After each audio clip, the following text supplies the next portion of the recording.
how much of a busybody are you? That's what we're going to talk about today. I did promise we would cover this topic. In order to go through it, I'm going to share with you 1 Timothy 5:13. Besides, they get into the habit of being idle and going from house to house. And not only do they become idlers, but also busybodies who talk nonsense, saying things they ought not to. So this is in the context of talking about widows, but I think we can all benefit from this verse and what it's encouraging us not to be doing, being busybodies, talking nonsense, and basically gossiping about others. And so to hold myself accountable, I always like to dig in.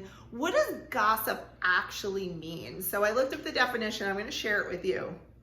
Casual gossip is casual or unconstrained conversations or reports about other people, especially their private or personal affairs.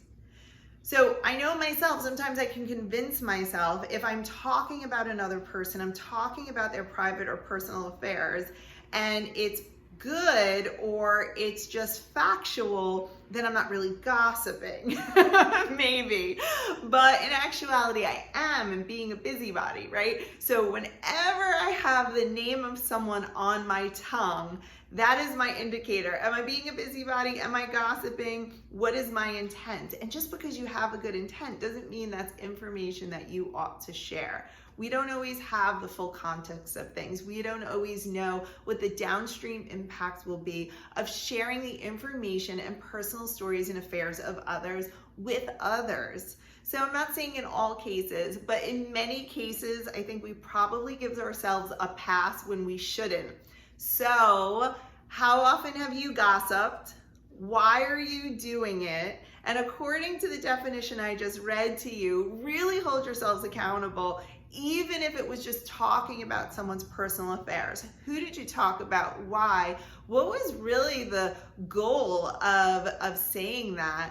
And what can you do to maybe curb your appetite and desire to talk about the personal affairs of others? That's what I'll leave you with today. My name's Jeanine Colavito. I'm the founder of Letter from Christ and an executive and Christian life coach. Tough one today for us all to swallow, but I know that we can do it one day at a time. Take care, everyone.